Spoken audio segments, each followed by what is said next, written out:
الرحمن الرحيم الحمد لله رب العالمين الرحمن الرحيم مالك يوم الدين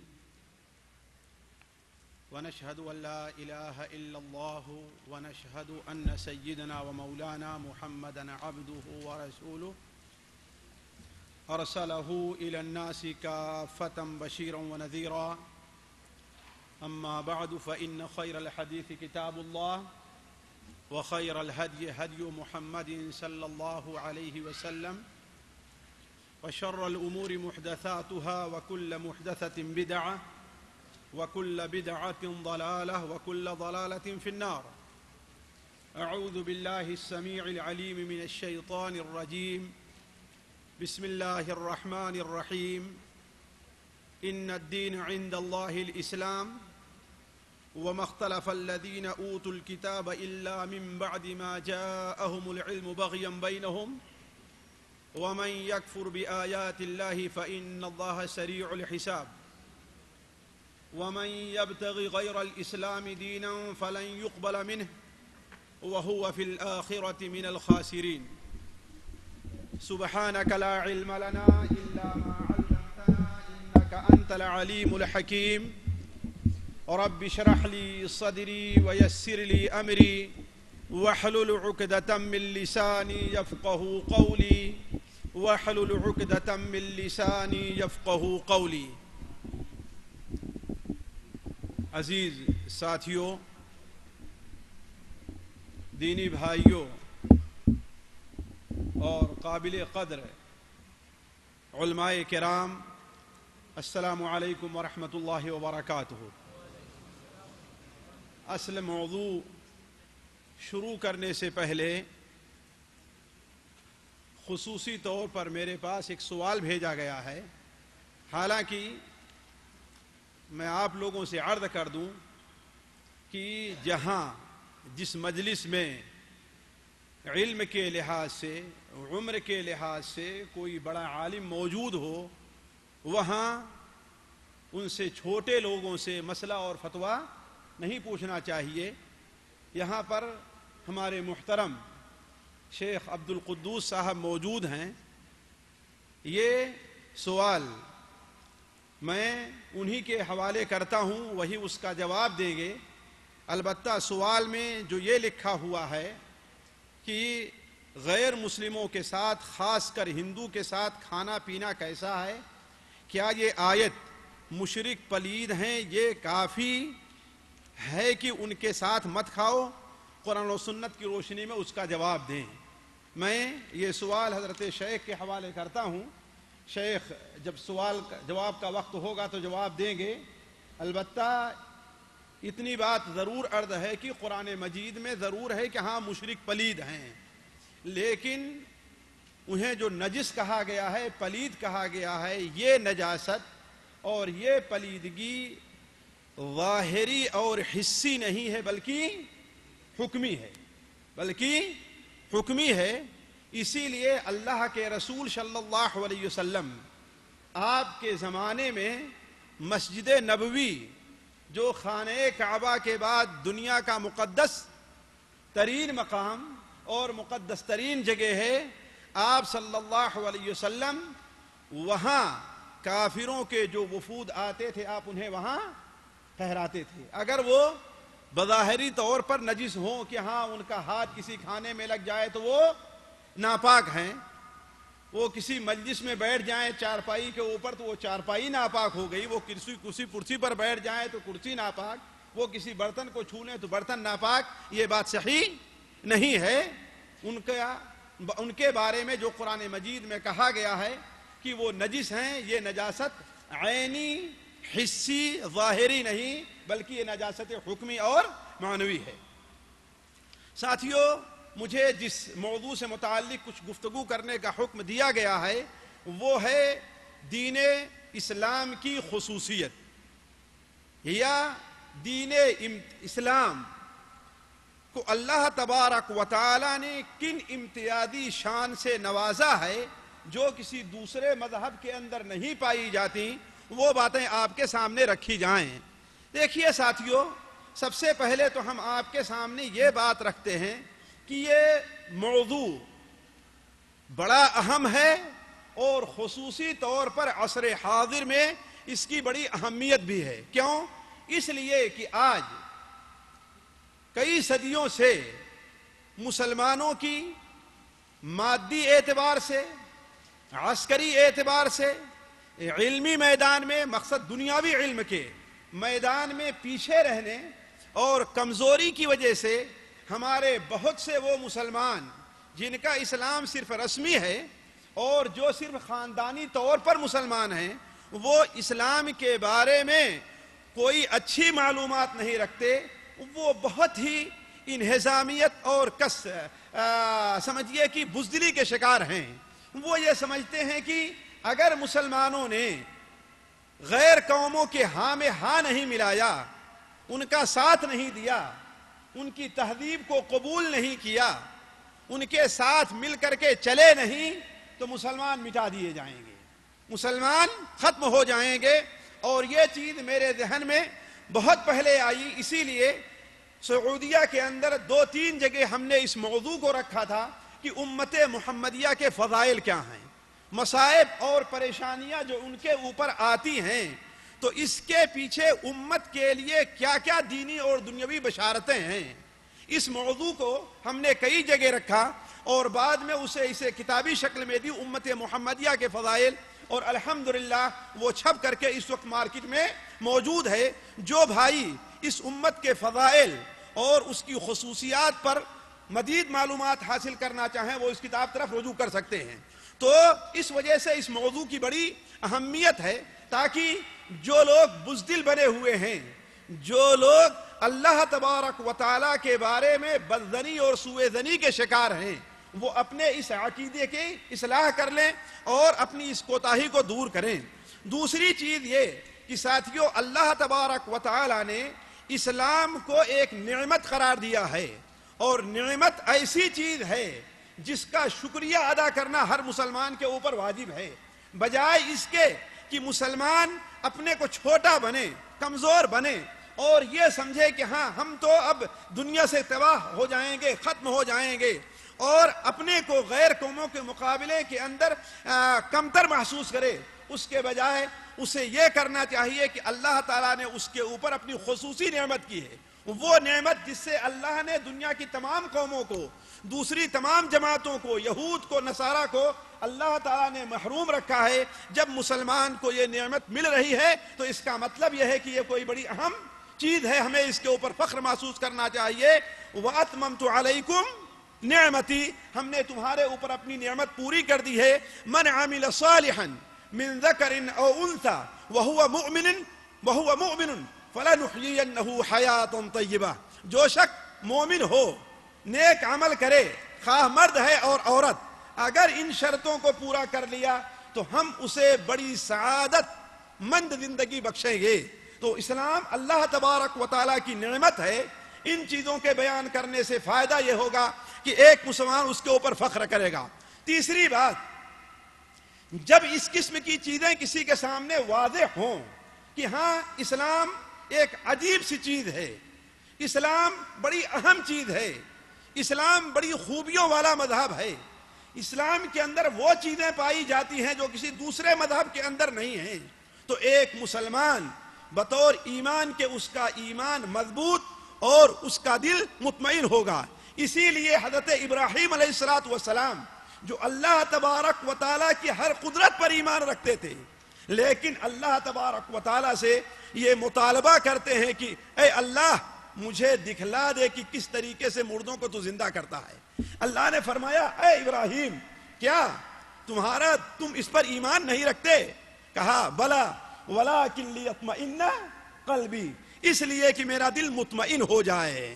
تو اگر مسلمانوں کے سامنے، ایک مسلمان کے سامنے یہ معلوم ہو جائے کہ دین اسلام کی یہ خصوصیات ہیں، اللہ نے اس کی یہ فضیلت رکھی ہے، اللہ نے اس میں یہ ایسی چیزیں رکھی ہیں جو کسی دوسرے مذہب میں نہیں ہیں، تو مسلمان کا دل اس کے اوپر مطمئن ہوگا.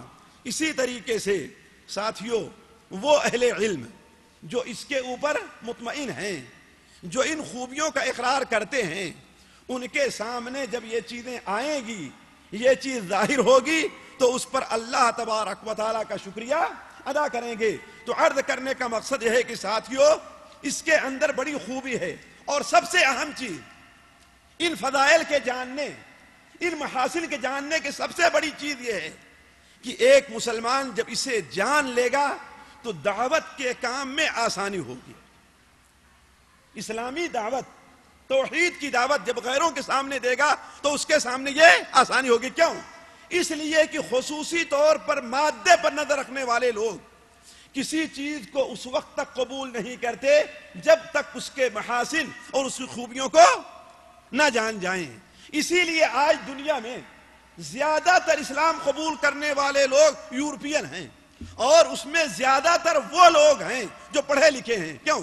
اس لیے کہ جب ان کے سامنے اسلام کی خوبیاں واضح ہو جاتی ہیں کہ یہ خوبی کسی اور مذہب میں نہیں ہے، یہ اچھائیاں کسی اور مذہب میں نہیں ہیں، تو وہ بڑی آسانی سے اسلام کے اندر داخل ہو جاتے ہیں۔ اور آپ لوگ اس بات کو ہم سے زیادہ جانتے ہیں کہ آج بعض ملک ایسے ہیں جیسے امریکہ اور فرانس وغیرہ اور برطانیہ وغیرہ، جو اپنے کو دنیا کا حاکم اور ہماری زبان میں دنیا کے گنڈے بنے ہوئے ہیں۔ ان کے یہاں سالوں کم سے کم 30,000 سے زائد لوگ مسلمان ہوتے ہیں۔ کیوں؟ اسی لیے اسلام کی خوبیوں کو جان کر کے۔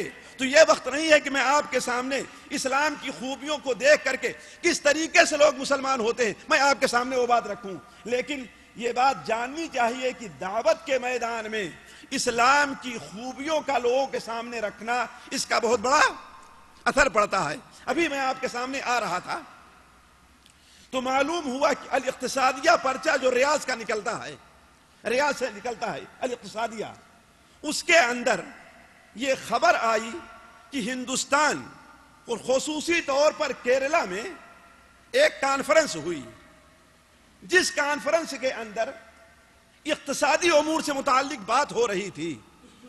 تو کسی ماہر اقتصادیات نے، ذرا دیکھیے اسلام کی خوبی، کسی ماہر اقتصادیات نے یہ سوال اٹھایا کہ آخر ہم اسلام کے اندر جو اقتصادی خوبی پائی جا رہی ہے، ہم اس سے استفادہ کیوں نہ کریں، ہم اس سے فائدہ کیوں نہ اٹھائیں۔ ذرا دیکھیے، اس وقت جب کہ اسلام کی ہر طرح سے برائیاں بیان کی جا رہی ہیں، اسلام کو ہر طرف سے زیر کیا جا رہا ہے، اس کے باوجود ایک ایسی جگہ بیٹھ کر کے جہاں شاید ہی کوئی مسلمان ہو، اور اگر مسلمان ہوگا بھی تو یہ مسلمان کسی غیر مسلم کی طرف سے آواز اٹھ رہی ہے کہ اسلام کی اقتصادی جو خوبیاں ہیں ہم ان سے استفادہ کیوں نہ کریں۔ لیکن پھر بعد میں جواب ملتا ہے یہ بات تو صحیح ہے، لیکن ہمارے یہاں ہماری زبان میں اسلام کی اقتصادی خوبیوں کو واضح کرنے والے اور اس کے ماہرین بہت کم نظر آتے ہیں۔ عرض کرنے کا مقصد یہ بات الگ ہے، لیکن یہ ہے کہ اسلام کی خوبیاں ایسی ہیں کہ اگر ایک داعی، ایک مولوی صاحب اگر اس چیز کو لوگوں کے سامنے بیان کریں تو اسلام کی دعوت میں آسانی پیدا ہوگی۔ اب میں اس موضوع سے متعلق کہ اسلام کا معنی اور مفہوم کیا ہے، ہم آگے بڑھتے ہیں کہ ہاں اسلام کی خوبی کیا ہے۔ ساتھیوں دیکھیے، اس لیے کہ وقت جو مجھے دیا گیا ہے وہ بڑا کم ہے۔ دیکھیے، پہلی چیز یہ بتا دوں کہ اسلام کی خوبیاں بہت زیادہ ہیں، ہم ایک دو درس کے اندر اسے نہیں بیان کر سکتے۔ میں صرف اختصار کے طور پر اسلام کی بات خوبیوں کی طرف اشارہ کرتا چلوں گا، ورنہ اسلام کی ہر خوبی ایسی ہے کہ اس کے اوپر مستقل ایک تقریر کی جائے۔ مثال کے طور پر اسلام کی سب سے پہلی خوبی یہ ہے ساتھیوں کہ اسلام دین فطرت ہے۔ اسلام دین فطرت ہے، یعنی اسلام کا کوئی بھی مسئلہ، اسلام کا کوئی بھی حکم، اسلام کا کوئی بھی بیان کردہ مسئلہ فطرت انسانی کے خلاف نہیں ہے، بشرطے کی فطرت شہوات اور شبہات کی وجہ سے اپنا راستہ نہ بدل چکی ہو۔ کیوں؟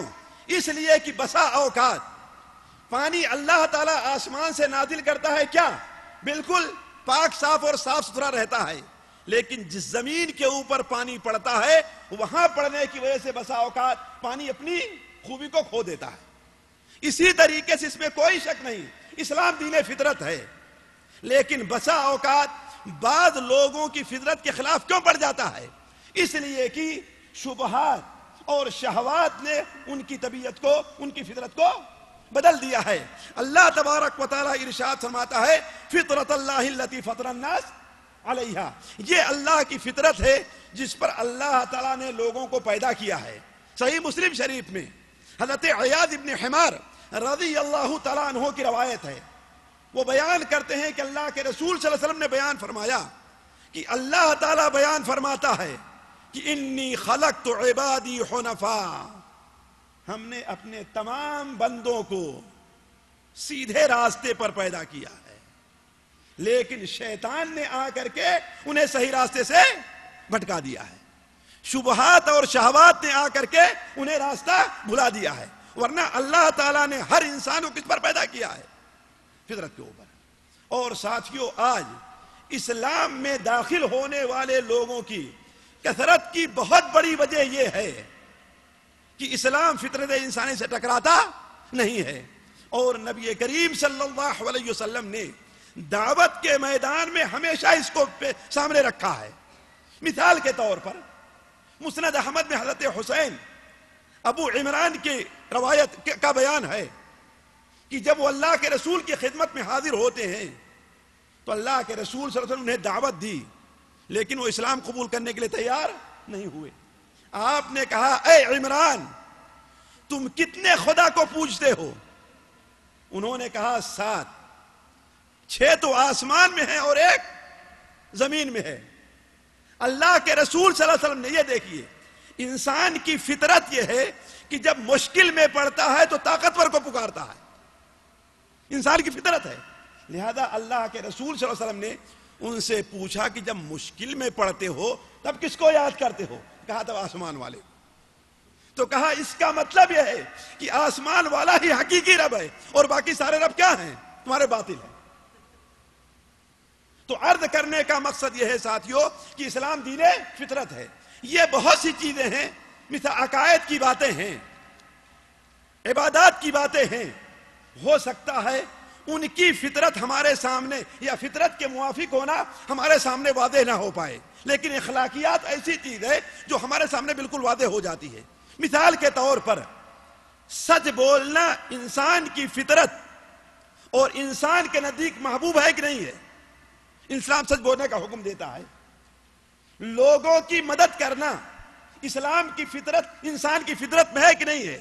انسان اس کا حکم دیتا ہے۔ جتنے اخلاقیات ہیں آپ ان کے اوپر غور کر لے جائیں تو آپ کو معلوم ہوگا کہ کوئی بھی چیز انسان کی فطرت سے خارج نہیں ہے۔ دوسری چیز ساتھیوں، اسلام کی خوبی یہ ہے کہ اسلام دین کامل ہے۔ اسلام دین کامل ہے، یعنی اب اس کے اندر کسی حذف اور اضافے کی گنجائش نہیں ہے۔ کامل اس معنی میں ہے کہ جو چیز حلال ہے اب حلال رہے گی قیامت تک، کبھی حرام، اور جو حرام ہے وہ حرام رہے گی، کبھی حلال نہیں ہو سکتی۔ کامل اس معنی میں بھی ہے کہ دنیا کا کوئی بھی مسئلہ آ جائے اسلام میں اس کا حل ضرور موجود ہے، چاہے وہ چیز اس وقت رہی ہو کہ نہ رہی ہو، اس کا حل ضرور موجود ہے۔ آیا وہ چیز حرام ہے کہ حلال ہے؟ ابھی میں راستے میں آ رہا تھا تو صنعیہ سے متعلق بات ہونے لگی کہ صنعیہ کو کتنی دور لے جا کر کے رکھ دیا گیا ہے۔ تو میرا بیٹا کہنے لگا کہ جو بڑی بڑی کمپنیاں و مصانع ہیں ان کو ریاض سے بھی اور دور کہا کیا جا رہا ہے، یہاں سے 150 کلومیٹر سدیر، المدن سدیر کے نام سے صنعیہ رکھا ہے، وہاں لے جایا جا رہا ہے۔ کیوں؟ وجہ اس کی کیا ہے؟ اب اگر کوئی بڑی کمپنی کا مالک یہ کہتا ہے کہ میں یہ نہیں لے جاؤں گا اس لیے کہ شریعت میں یہ میرے اوپر ظلم ہے، کیوں؟ اس لیے کہ مجھے اختیار ہے، میری زمین ہے تو میں اس زمین میں جو چاہوں اپنا بنا لوں۔ تو میں بیٹے سے کہنے لگا کہ دیکھو شریعت میں اس کا بھی حل موجود ہے، شریعت میں اس کا بھی حل موجود ہے، اس لیے کہ فقہا نے قرآن اور حدیث پر نظر رکھ کر کے ایک اصول بنایا ہے جہاں شیخ موجود ہیں. کیا؟ الضرر یزال شرعا. الضرر یزال شرعا، یعنی اگر کسی چیز سے اگر ضرر ہو رہا ہے، نقصان پہنچ رہا ہے، تو اس کو وہاں سے ذرا سوچئے کہ بڑی بڑی کمپنیاں اور مصانع جب شہر کے قریب ہوں گے، خاص طور پر جس سے دھواں اور یہ چیزیں نکلیں گی، تو شہر والوں کو نقصان پہنچے گا کہ نہیں نقصان پہنچے گا؟ ذرا سوچیں یہ کب کی بات ہے؟ آج سے کتنے سال پہلے قرآن اور حدیث سے یہ قاعدہ نکلتا ہے کہ الضرر یزال شرعا. تو دین کیا ہے؟ کامل ہے، اس کے اندر اب کسی حذف اور اضافے کی گنجائش نہیں ہے. تیسری بات یہ ہے ساتھیوں کہ ذرا غور کریں گے اس کے اوپر. اسلام دین ربانی ہے. کس معنی میں ربانی ہے؟ ذرا غور کریں گے. اسلام ربانی مذہب ہے، الہی مذہب ہے، دین الہی ہے. وہ دین الہی نہیں جو اکبر نے ایجاد کیا تھا، وہ دین الہی نہیں، وہ تو اکبری مذہب تھا، دین الہی نہیں تھا. اسلام الہی مذہب ہے، ربانی مذہب ہے. کس لیے ساتھیوں؟ دو ناحیے سے، دو اعتبار سے، اصول کے اعتبار سے بھی اور مقصد کے اعتبار سے بھی. اصول کے اعتبار سے بھی اور مقصد کے اعتبار سے بھی. یعنی اس مذہب کے اصول کس سے لیے گئے ہیں؟ اللہ تعالیٰ سے. یعنی اگر کسی چیز کو حرام کیا ہے تو کس نے حرام کیا ہے؟ اللہ تعالیٰ نے. حلال کیا ہے کس نے حلال کیا ہے؟ اللہ تعالیٰ نے. یا پھر اللہ تبارک و تعالیٰ کی اجازت سے نبی صلی اللہ علیہ وسلم نے، ہے کہ نہیں؟ بلکہ اللہ کے رسول صلی اللہ علیہ وسلم نے بعض جگہ لوگوں کو اس پر خصوصی طور پر متنبہ کیا. چنانچہ آپ لوگ جانتے ہوں کہ حضرت فاطمہ رضی اللہ تعالی عنہا نے اللہ کے رسول صلی اللہ علیہ وسلم سے آ کر کے شکایت کی کہ ابو علی تو ابو جہل کی بیٹی سے شادی کرنا چاہتے ہیں، ہے نا؟ قصہ آ گیا ذہن میں کہ نہیں؟ اس وقت آپ نے جو خطبہ دیا تھا، کیا خطبہ دیا تھا؟ آپ نے اس خطبے میں بنایا تھا کہ اے لوگو، میں اس چیز کو حلال نہیں کرتا جس کو اللہ نے حرام کیا ہو، نہ اسے حرام قرار دیتا ہوں جسے اللہ نے حلال قرار دیا ہے. قصہ لمبا ہے لیکن صرف اس نقطے کے اوپر غور کریں. اللہ کے رسول صلی اللہ علیہ وسلم نے بھی اس بات کو لوگوں کے سامنے واضح کیا کہ یہ مذہب جو اسلام کی شکل میں تمہارے پاس موجود ہے، اس کا اصول کس کا ہے؟ ربانی ہے. یعنی اللہ تبارک و تعالی نے حرام اور حلال، جائز اور ناجائز، ان تمام چیزوں کی باتیں ہمارے اور آپ کے سامنے بتا دی ہے، اور یہ کہہ دیا ہے کہ جو چیز حلال ہے وہ ہمیشہ حلال رہے گی، اور جو حرام ہے وہ. اور یہ کسی اور کا بنایا ہوا قانون نہیں ہے کہ آج ایک قانون بنائے اور کل جا کر کے اسے توڑ دیا. کیوں؟ اس لیے کہ ان کی نظر کہاں تک ہے؟ اپنے سامنے اور اپنے ماحول تک ہے. حالانکہ اللہ تعالی عالم الغیب والشہادہ سب کچھ جانتا ہے، وہ اس کی نظر بالکل آخر تک ہے. اسی لیے واللہ ساتھیوں مجھے بڑی بات پسند آئی امام شافعی رحمہ اللہ کی، کہ امام شافعی رحمہ اللہ فلسفیوں پر رد کرتے ہوئے بیان فرمایا کہ دیکھو، انسان کے عقل کی مثال انسان کے نظر کی طرح ہے، کہ جس طریقے سے انسان کی نظر کی ایک حد ہے، اس سے آگے نہیں دیکھ سکتی ہے. کتنا دور انسان دیکھے گا؟ دنیا کے آخر تک نہیں دیکھ سکتا. اسی طریقے سے انسان کے عقل کی ایک حد ہے، اس سے آگے نہیں سوچ سکتا. لیکن اللہ تبارک و تعالی کیا ہے؟ عالم الغیب ہے. اسی لیے تو اللہ تعالیٰ فرماتا ہے الا یعلم من خلق وهو اللطیف الخبیر. جس اللہ نے پیدا کیا ہے وہ اس کو جانتا نہیں ہے. تو یہ بات ذہن میں رہنا چاہیے کہ اسلام ربانی مذہب ہے، یعنی اس کے اصول و قواعد کہاں سے آئے ہیں؟ اللہ تعالیٰ کی طرف سے، کسی دوسرے کے بنائے ہوئے. لہذا اس میں ہیر پھیر اور رد و بدل کی گنجائش نہیں ہے. اور ساتھیوں ربانی مذہب ہے مقصد کے لحاظ سے بھی. ربانی مذہب ہے مقصد کے لحاظ. کس معنی سے؟ یعنی انسان جو کام کرتا ہے وہ کام کس کی رضا کے لیے کرتا ہے؟ اللہ کی رضا کے لیے کرتا ہے. اسی لیے بسا اوقات انسان ایک کام نہ بھی کرنا چاہے لیکن وہ کرتا کیوں ہے؟ اس لیے کہ اللہ تعالیٰ کا حکم ہے, اللہ تعالیٰ اس سے راضی ہوگا. تو اسلام ربانی مذہب ہے کس لیے؟ دو اعتبار سے بھی, کہ اسلام اللہ کی طرف سے ہے اور اس لیے کہ انسان یہ جو کام اسلام سے متعلق جو انسان کام کرتا ہے وہ اللہ کے لیے کرتا ہے. اور یہ چیز اسلامی تاریخ میں ساتھیوں جس قدر واضح ہے کسی دوسرے مذہب کے اندر واضح نہیں ہے, کسی دوسری تاریخ میں آپ نہیں پائیں گے کہ اسلام مسلمان جو کام کرتا ہے چاہیے کرنا اسے, وہ یہ سوچ کے کرتا ہے کہ اللہ تعالیٰ کا حکم ہے. اسی لیے بسا اوقات ایک انسان ایک کام کرنا چاہتا ہے لیکن اللہ تعالیٰ کے لیے نہیں کرتا. کیوں؟ اس لیے کہ اللہ تعالیٰ اس سے ناراض. حتیٰ کہ اللہ تبارک و تعالیٰ نے انسانوں کو جو یہ اصول دیا ہے کہ یہ ربانی مذہب ہے, اگر انسان محض عادات کے کام, کھانا انسان کھاتا ہے سوتا ہے, اگر کھانے اور سونے وقت نیت اپنی درست رکھے تو اس پر اس کو اجر مل رہا, ثواب مل رہا ہے. تبھی تو حضرت معاذ بن جبل نے کیا کہا تھا, انی احتسب نومتی کما احتسب قومتی, جس طریقے سے میں تہجد کی نماز پڑھتا ہوں تو ثواب کی نیت رکھتا ہوں, ایسے ہی میں جب سوتا ہوں پھر بھی ثواب کی نیت رکھتا ہوں. تو اسلام ربانی مذہب ہے جو کسی دوسرے مذہب کو حاصل نہیں ہے. چوتھی بات ساتھیوں اسلام کی پانچویں یا چوتھی فضیلت یہ ہے کہ اسلام دین انسانیت ہے. اسلام دین انسانیت ہے. کس معنی میں؟ کہ انسانیت کے مزاج, انسانیت کے حالات, انسانات کی ضروریات اور حاجات اور انسان کے ماحول سے متعلق گفتگو کرتا. انسان کی ضروریات سے متعلق, انسان کے حاجت سے متعلق, انسان کے مزاج سے متعلق, انسان کے ماحول سے متعلق گفتگو کرتا ہے. اسی لیے بسا اوقات ایک کام ایسا ہوتا ہے کہ انسان اکیلے ہے تو وہ کام کرے لیکن لوگوں کے سامنے ہے تو وہ کام نہ کرے, حالانکہ وہ ثواب کا کام ہے.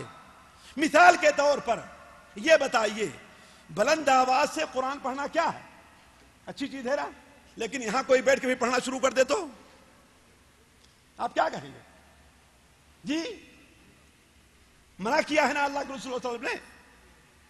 تو انسانیت کا مذہب ہے, انسانیت انسان کی ضرورت اور حاجات سے متعلق اس کو سامنے رکھ کر گفتگو کرتا ہے. اور انسان صرف اکیلے نہیں, انسان بطور اکیلے کیسے رہے, بطور جماعت کے کیسے رہے, بطور باپ کے کیسے رہے, بطور بیوی کے کیسے رہے, بطور معلم کے کیسے رہے, بطور حاکم کے کیسے رہے اور بطور پبلک کے کیسے رہے, انسان اس سے گفتگو کرتا ہے. دنیا کے کسی مذہب کی آپ مثال لا کر کے پیش نہیں کر سکتے جو اس سے متعلق گفتگو کرتا ہے. تو انسان ساتھیوں کس کا مذہب ہے؟ انسانیت کا. اور یہی وہ اللہ تبارک و تعالیٰ کا رنگ ہے جس سے متعلق اللہ تعالیٰ فرماتا ہے صبغت اللہ. اس رنگ میں رکھنے کی ضرورت ہے. کالے پیلے ہری پگڑی اور پیلے گیروئے لفظ رنگ سے کچھ نہیں بنتا ہے. اپنے کو اسلام کے رنگ میں رنگو, اپنے کو اللہ تعالیٰ کے رنگ میں رنگو. وہ کیا چیز ہے کہ اس اللہ کا جو مزاج جو چاہتا ہے تم سے وہ تمہارا مزاج بن جائے. اگر اکیلے ہو تمہیں کیسے مسلمان رہنا چاہیے, اور اگر جماعت سے ہو تمہیں کیسے مسلمان رہنا چاہیے. ایک مسلمان وہ ہے جس کے پڑوس میں غریب اور مسکین لوگ رہا کرتے ہیں, حالانکہ اپنی زکوٰۃ وہ دیتا ہے, صدقے فطر دیتا ہے, اس کے پاس بڑا پیسہ ہے, اس کے گھر پڑوس میں ایک آدمی بھوک سے تڑپ رہا ہے, تو یہ بتائیے وہ یہ کہہ سکتا ہے کہ نہیں ہم نے تو اپنی زکوٰۃ دے دی ہے؟ اس کے لیے اجازت ہے؟ نہیں اجازت. اور اگر کسی مالدار پارٹی میں رہے تو اس کے لیے اجازت ہے چاہے کسی کو دے یا نہ دے. تو ساتھیوں اس پر بھی غور کرنا چاہیے کہ اسلام کیا ہے.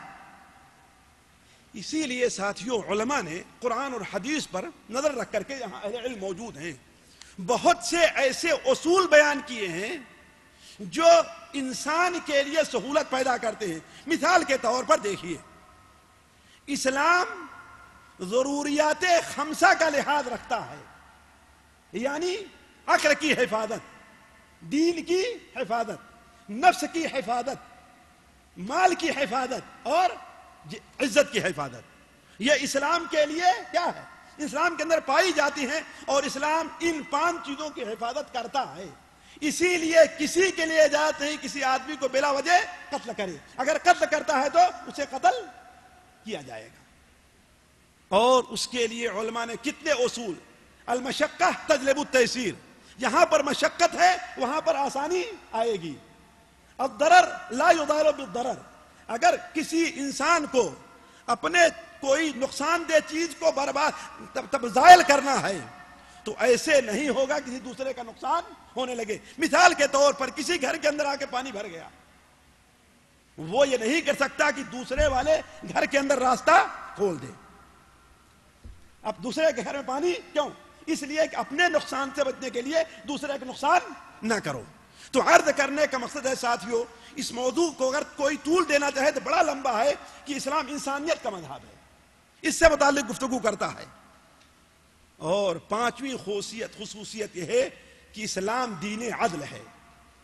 اور یہاں پر متنبہ کر دوں، ہمارے یہاں بہت سے لوگ جو کہتے ہیں کہ اسلام مساوات کا مذہب ہے، یہ تعبیر صحیح نہیں ہے۔ اسلام مساوات کا مذہب ہے، یہ تعبیر صحیح نہیں ہے، بلکہ کیا ہونا چاہیے؟ اسلام عدل انصاف کا ہے، اس لیے کہ انصاف یہ ہے کہ ہر آدمی کو اس کا مقام دیا جائے، ہر آدمی کو اس کی جگہ دیا جائے۔ اللہ تعالیٰ خود فرماتا ہے افنجعل المسلمین کالمجرمین ما لکم کیف تحکمون ام نجعل المتقین کالفجار، آیا متقی اور فجار لوگ دونوں برابر ہو جائیں گے؟ یہ عدل نہیں ہے۔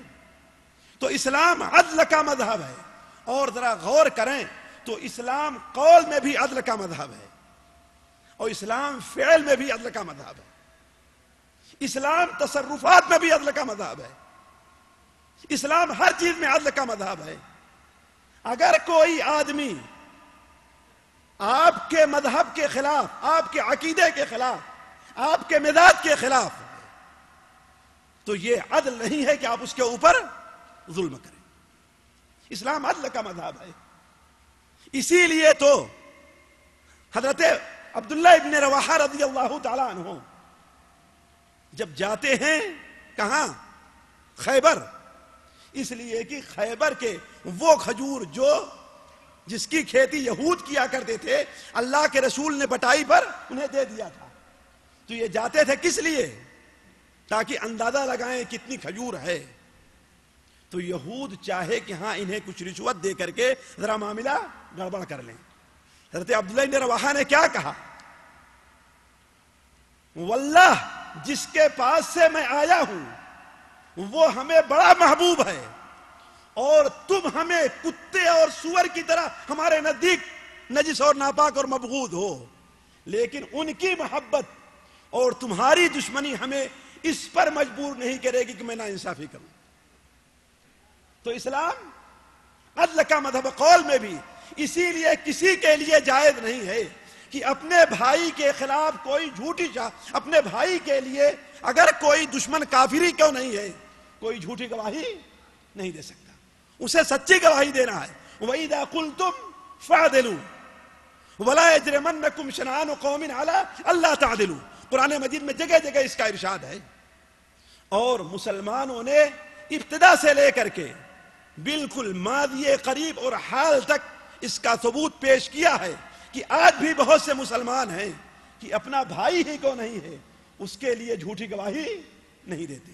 واللہ بلکہ ساتھیوں بسا اوقات یہ معاملہ پیش آیا ہے کہ ایک مسلمان اور ایک کافر کا ہے، مسلمان اس زمین کے اوپر قبضہ کرنا چاہتے تھے اور چاہتے تھے کہ ہم وہاں مسجد بنائیں گے، معاملہ کورٹ تک جاتا ہے، گاؤں کے جو عالم ہیں انہیں بلایا جاتا ہے، قاضی کہتا ہے، یہ انگریز قاضی ہے، وہ پوچھتا ہے کہ تم گواہی دیتے ہو کہ یہ کس کی زمین ہے؟ مولوی صاحب سر نیچے کہتے ہیں اور کہتے ہیں حق تو یہ ہے کہ یہ زمین غیر مسلموں کی۔ مسلمان اپنا کیس تو ہار گئے لیکن اسلام جیت گیا۔ تو عرض کرنے کا مقصد یہ ہے کہ ساتھیوں اسلام کس کا مذہب ہے؟ عدل اور انصاف کا مذہب ہے ہر ایک کے ساتھ۔ اسی طریقے سے وہ لوگ جو دین کی باتوں کو ذرا بڑا مشکل سمجھتے ہیں وہ ذرا غور کر لیں کہ اسلام بڑا آسان مذہب ہے. اسلام آسان. اللہ تعالیٰ خود فرماتا ہے یرید اللہ بکم اليسر ولا یرید بکم العسر. اللہ تمہارے لیے آسانی چاہتا ہے, سختی نہیں چاہتا. یہ بتائیے کہ ہماری آپ کی پیدائش کس لیے ہے؟ اللہ کی عبادت کے لیے. اور عبادت کا سب سے بڑا مظہر نماز ہے. نماز ہے کہ نہیں؟ آپ کو 24 گھنٹے ملتے ہیں اور 24 گھنٹے میں نماز کتنی فرض ہے آپ کے اوپر؟ 5 وقت کی. 5 وقت کی 17 رکعت نماز پڑھنے میں آپ کو کتنی دیر لگے گی؟ ذرا سوچیں آپ. 1 گھنٹہ لگے گا؟ 2 گھنٹہ لگے گا؟ یعنی آپ کی پیدائش کس کے لیے ہے؟ اللہ کی عبادت کے لیے. لیکن اللہ تعالیٰ 24 گھنٹے میں آپ سے مطالبہ کیا کر رہا ہے؟ صرف آیا اسلام آسان نہیں ہے؟ آسان ہے کہ نہیں؟ آیا روزہ کتنا فرض ہے؟ 360 دن میں کتنے دن کا فرض ہے؟ 3 دن 30 دن کا فرض ہے کہ نہیں ہے؟ تو ساتھیوں اگر غور کریں اس طریقے سے پوری عبادات اور پورے عقائد کو لے لیں تو اسلام کیا ہے؟ آسان مذہب ہے. فرق یہ ہے کہ اس پر صحیح طور پر عمل کرنے یا اس کو صحیح لوگوں کو بتانے کی ضرورت ہے. ساتھیوں یہ بات آپ کے سامنے ہم نے رکھی. اس کے علاوہ یہ بھی ہے کہ دین اسلام دین قویم یعنی بالکل معتدل دین ہے. اور اسلام کی ایک بہت بڑی خوبی یہ ہے کہ اسلام کے جو مصدر ہیں یعنی جہاں سے اسلامی تعلیم لی جاتی ہے وہ بڑے واضح اور آسان, ہر ایک کی سمجھ میں آنے والے ہیں. قرآن ہے اسے ہر ملک کا آدمی سمجھتا ہے بشرطے کہ لوگ عربی زبان سیکھ لے. ہر ملک کا آدمی پڑھتا ہے چاہے عربی نہ پڑھ جانتا ہو. اسی طریقے سے اسلام کی ایک خوبی یہ ہے کہ اسلام کے احکام جہاں سے لیے جاتے ہیں وہ محفوظ ہے. کسی دوسرے مذہب کے اندر یہ چیز پائی نہیں جاتی. یعنی قرآن اور اللہ کے رسول تعلیمات کیا ہیں؟ محفوظ ہے. زمانے کی خرد برد سے کیا ہیں؟ وہ پاک ہیں. ساتھیوں یہ چند باتیں آپ کے سامنے اس سے رکھی گئی کہ ہاں اسلام کی خوبیاں کیا ہیں. اسلام کی خوبیاں بڑی زیادہ ہیں اور میں جو پڑھے لکھے لوگ ہیں ان سے میں کہوں گا کہ اضواء البیان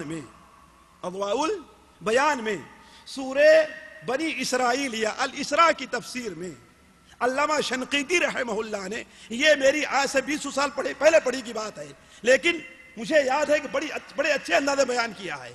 ان ھذا القرآن یہدی للتی ہی اقوم. اس پر تقریباً 40 صفحے تقریباً لکھا ہے علامہ نے. اور دین کس طریقے سے معتدل اور خوبیوں والا دین ہے اسے مثالوں سے ثابت کیا ہے کہ ان ھذا القرآن یہدی للتی ہی اقوم. اسے ضرور پڑھ لے. سبحانک اللہم و بحمدک اشہد ان لا الہ الا انت استغفرک و اتوب الیک.